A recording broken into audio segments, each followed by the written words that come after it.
Good afternoon and welcome to Pittsburgh City Council's Cablecast public hearing for Wednesday, October 4th, 2023, relative to Bill 2022-1072. I'm Councilwoman Deborah Gross. I represent District 7 and Intergovernmental Affairs. Will the clerk please read the title of the bill? Bill 2022-1072, an ordinance amending the Pittsburgh Code of Ordinances, Title 5, Traffic, Article 7, Parking, by creating a new Chapter 550, Lawrenceville Mobility Enhancement District. And we are not joined in chambers today by any other members. They may be listening online or they may join us shortly. So the first order of business will be, you already read the introduction of the legislation, and then we'll move on to testimony from registered speakers. If you registered ahead of time, you will please give your name and address for the public record. Neighborhood suffices, and you will each have 3 minutes to address council. And then after we get through the registered speakers, if there's anyone in chambers who hasn't registered, you will have 1 minute to speak. And my registered speakers, I like to give kind of a couple names in a row so you know that you're up next. We'll start with Dave Brangen, and after Mr. Brangen is Sarah Trebovich. Sarah, I'm not sure if I actually knew how to say your name correctly. So thank you. Thank you. Good afternoon. My name is Dave Brangen, and I'm the Executive Director of Lawrenceville United. We represent over 800 Lawrenceville residents who are active members of our organization, and our mission is to improve and protect quality of life for all Lawrenceville residents. We want to thank Councilwoman Gross for introducing this legislation and for hosting this public hearing today. We are very excited to see this Mobility Enhancement District ordinance brought before Council, and we want to express our support for passing it. Despite Lawrenceville's vibrancy and walkability, our public infrastructure around mobility, safety, and accessibility is sorely lacking. While 1 out of every 20 residents of Lawrenceville has a physical disability, over 150 storefronts in our business district lack ADA accessible entrances. 1 out of 5 households lack access to a vehicle, disproportionately poor and older households. Surveys of our older adults in our community have identified the ability to move around the neighborhood safely as a top quality of life issue, and the data supports this concern. Between 2006 and 2020, there were 147 crashes involving pedestrians in Lawrenceville alone, resulting in at least 6 pedestrian deaths. Despite the need, implementation of traffic calming requests, Butler Street design guidelines, and the Green Boulevard has been haltingly slow. The Mobility Enhancement District would offer a new, locally controlled revenue source for Lawrenceville to invest in our public spaces to make Lawrenceville safer, more accessible, and more pedestrian, bike, and transit friendly, more people friendly. At the same time, it would help us to better manage another mobility challenge in Lawrenceville, parking. By utilizing dynamic hours and dynamic pricing, we can ensure that meters along our business district appropriately respond to parking demand, create turnover of vehicles, and ensure an easier time for visitors to find parking in our commercial area. In short, this policy is a win-win for both our residential and commercial community. While it's been a conversation in Lawrenceville for the better part of a decade, LU and our partners at Lawrenceville Corporation led a robust community engagement plan in the spring around this ordinance that engaged hundreds of residents, business owners, and workers through a series of community meetings and workshops. Survey data from that process shows that the Lawrenceville community is broadly supportive of this ordinance, so we strongly encourage City Council to pass this ordinance, and once again, thanks to Councilwoman Gross for her strong partnership on this. Thank you. Thank you. Next, we have Sarah Trebovich, and after Ms. Trebovich, we have Eric Borer. Thanks. Good afternoon. I'm Sarah Trebovich. I'm the Executive Director of Lawrenceville Corporation. Driven by the Lawrenceville community, Lawrenceville Corporation serves as the catalyst and conduit for responsible and sustainable growth in the Lawrenceville community. As part of that mission, we envision a neighborhood where well-designed mobility infrastructure serves 21st century needs and ensures safety and accessibility for all modes of transportation. I would like to thank Councilwoman Gross for introducing this legislation last year.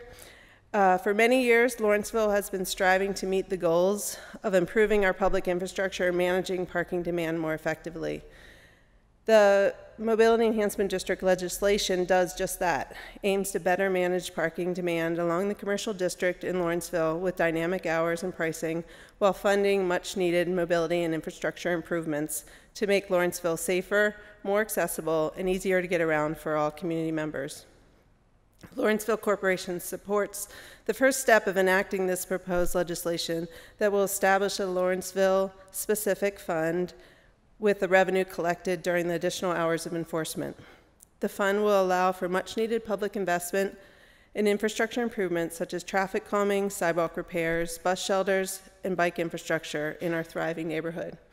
Throughout April and May, Lawrenceville Corporation, in conjunction with Lawrenceville United, hosted a number of community meetings and open houses to discuss the legislation and gather feedback from Lawrenceville residents, business owners, and other constituents. Through these conversations, we heard from over 200 people and had many conversations surrounding what the legislation means for Lawrenceville. We will continue these conversations as the changes are implemented. Lawrenceville supports the proposed legislation as a way to meet these long-term community goals. We understand there's work to be done to determine where new meters will be placed, but this is a major step towards solving some of the issues the neighborhood is facing today and has faced for the past many years. We encourage you to pass the legislation. Thank you for your time and consideration.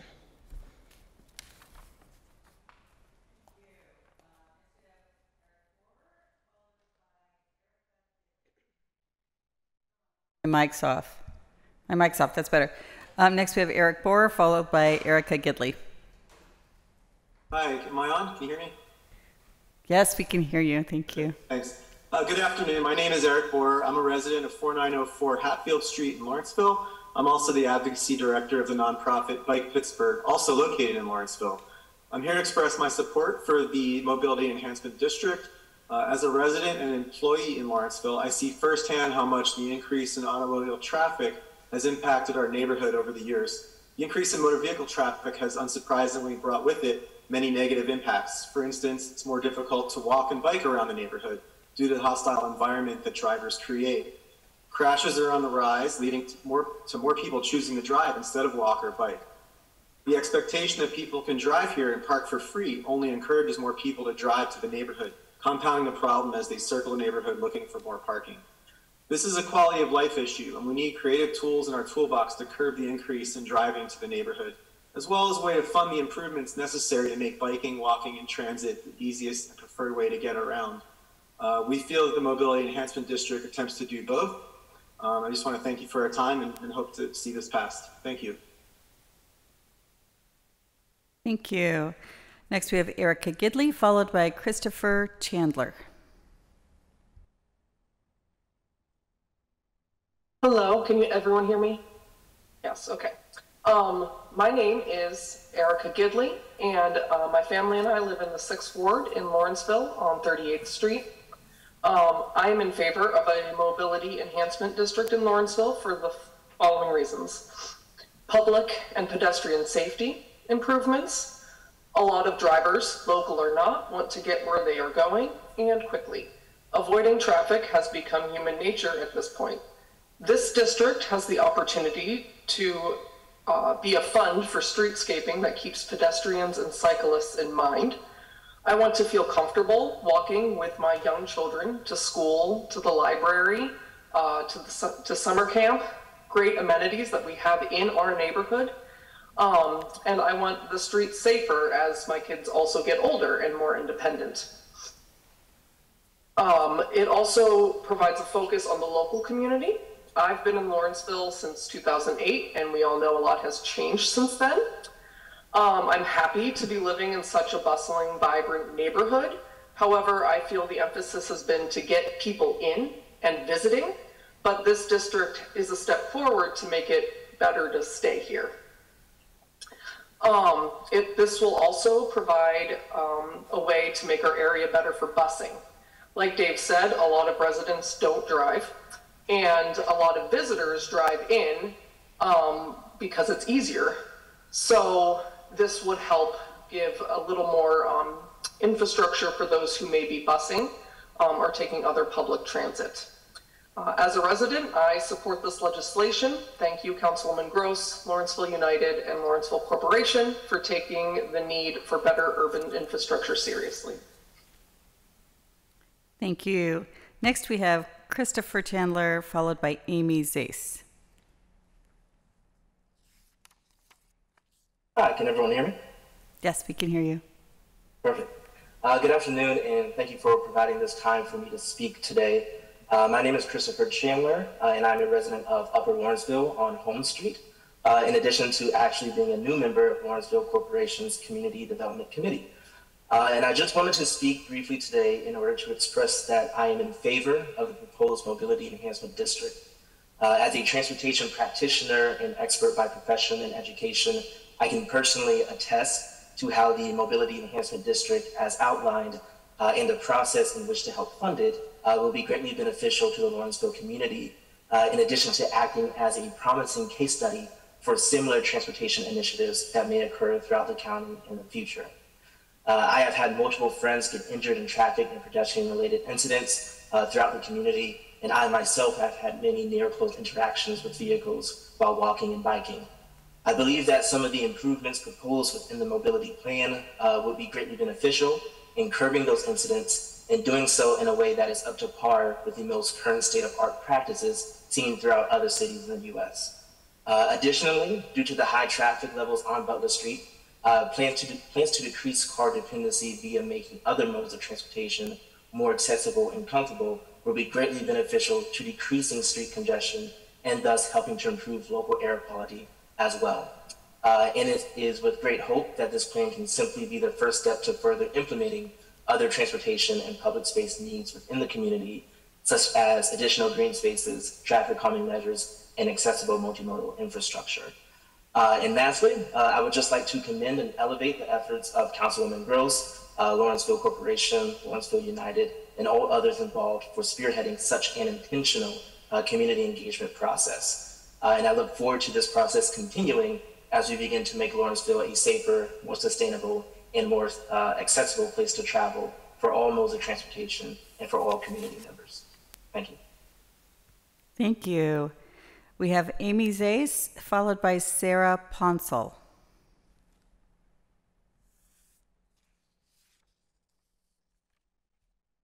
Amy Zase, are you online?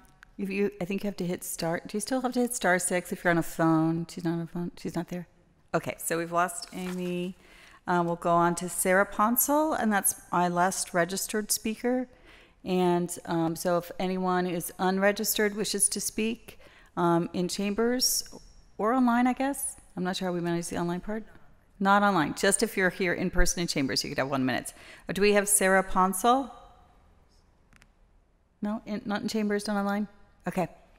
We'll move on then to unregistered speakers. So if you're in the audience and you wish to have 1 minute, this is your time. Anybody? No takers.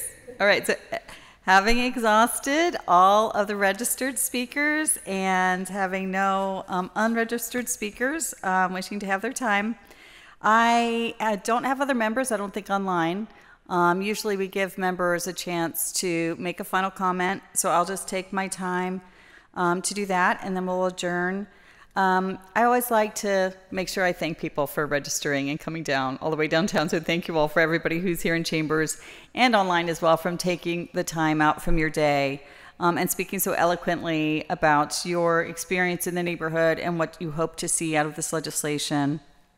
I often like to reiterate a little bit of what we've heard in testimony, and I think it's worth repeating that we heard that there are some 150 storefronts without ADA front door access, which surprised me. That's a very high number, and that 20% of the population of the neighborhood are seniors who also have their own desires to have safer mobility, making their way through the neighborhood.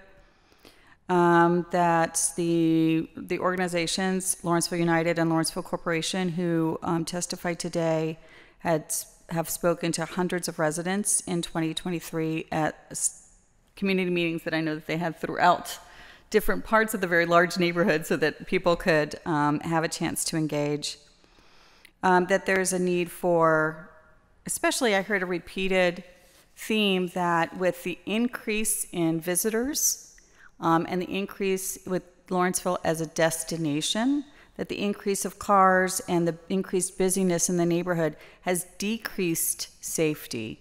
And this is an opportunity to use that influx of visitors and Lawrenceville becoming more of a destination neighborhood to invest in the increasing of safety for the visitors, but also for residents of all ages, young and old, right? I heard about pedestrian safety for journeys to school and to the library and to summer camps and to parks and things like that. And that this hopefully will be a way to offer alternative means of transportation that are, to be determined by neighborhood plans. I think those were all very, very good points, and I appreciate everybody making their voices heard. It's part of our process. Council members will have a chance to engage again with this. They can see the testimony online, of course. It'll be in Legistar, and if members of the public want to share it, there's videos now, not only on Legistar, but also on YouTube, which is much easier to share. So we'll look for those. They usually take a few days to get up. And then when this gets back on the legislative agenda, we'll have another chance for public comment. We'll have a chance to have any members have any questions to make sure we get those questions answered as we debate the legislation. Okay, thank you all. We are adjourned.